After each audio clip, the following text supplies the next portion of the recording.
So, Matt, had you known anything about the origin of the Air Jordan and what attracted you to the project, not only as an actor, but as a producer? Uh, Actually, what attracted me was the script because I didn't know this story. I was a teenager when Air Jordans came on the scene, and I just remember the Spike Lee commercials and the phenomenon that was Michael Jordan. I was a huge basketball fan and living in Boston, so I was a Celtics fan. Ben and I were both Celtics fans, but we were MJ fans too because he just kind of transcended the game. Um, and uh, and so I didn't know this story. And so when I read the script, Ben sent it to me, and I just went, "This is a really great story." And maybe other people aren't as familiar with it either. And that's kind of when you might be onto something worth making a movie about. Great. And Marlon, on that note, what do you think will surprise audiences about this story, since they're obviously so familiar with Nike, the Air Jordan, Michael Jordan? Um, I think that it's not a Michael Jordan biopic. It's like the origin story of the sneaker, of a brand, of something that uh, is beyond like pop culture. It's iconoclastic. You know what I mean? In terms of it's the Jordan shoe. Like we all grew up with the Michael Jordan shoe. People have, back in the day, people getting robbed for their Jordans. Like it was the biggest thing, and to know the actual origin and the history, and that somebody had a dream to make this happen and actually made it happen, and how grateful we are now, looking back, me from that generation. I think it's just a great story that needed to be told about really a guy nobody really knew about, but everybody knew about the sneaker, but nobody knows about the guy who was determined to bring that sneaker and that person and that player to Nike to make that dream happen. Right. Matt, you obviously had the real Sonny Vaccaro on set, and you had an opportunity to talk to him. How did he help you inform this character?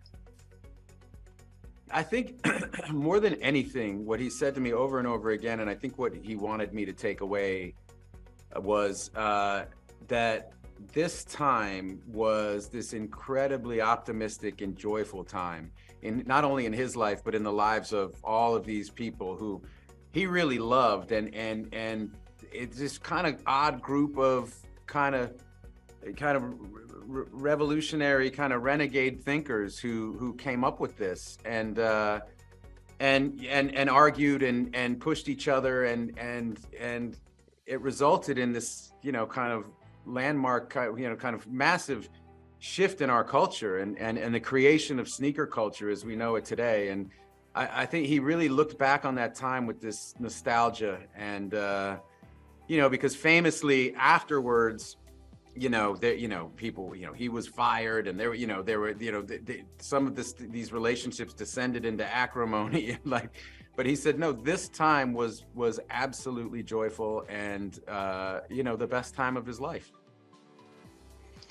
Marlon, obviously you play a character who's very important in the life of Michael Jordan. Can you talk about George Raveling, I hope I'm saying that right, and why Sonny would seek out his counsel, and why his relationship with Michael was so important to him?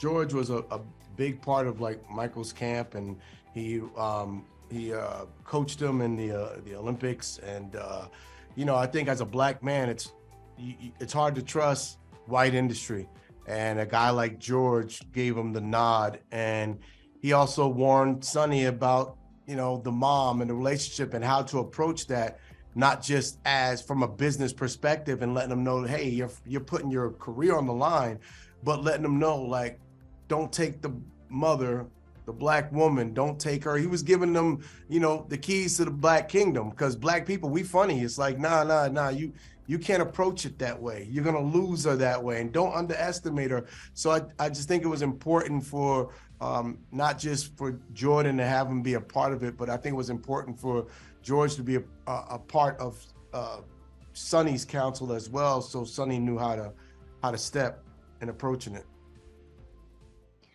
And Matt, you obviously have a very long friendship with Ben Affleck, and as a producer, also as a colleague. Can you talk about being directed by him for the first time?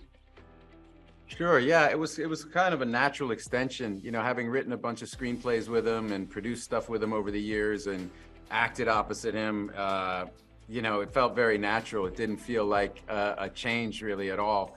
All of those different things are kind of forms of creative problem solving. So this was just an extension of that. And he's just a great director, and that really helps when somebody's giving you notes that are really helpful, really simple and helpful. Like you can feel it when you're in the hands of a great director, because he or she'll point out things to you that you hadn't seen or choices you hadn't considered, and just tiny little adjustments that and you can feel the scene getting better and better. And in this case, he really encouraged Marlon to feel free to start to ad lib and start to just say, and really took advantage of Marlon's brilliance as a writer.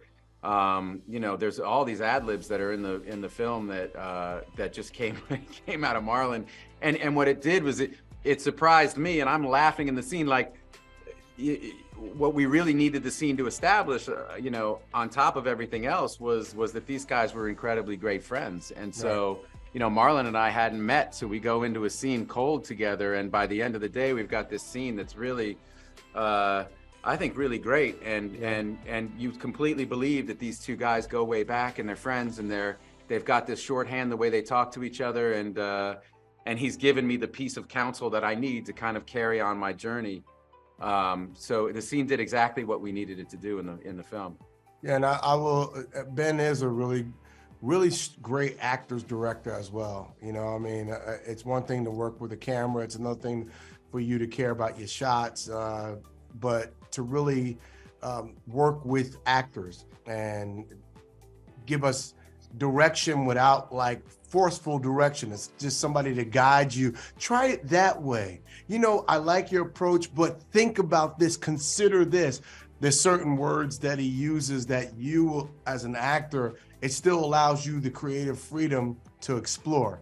And I walked away that day going, man, those two guys, not only are they great writers, they're great, really, great actors, but they're great producers, and Ben's a really great director. And most of all, both of them are just really great people.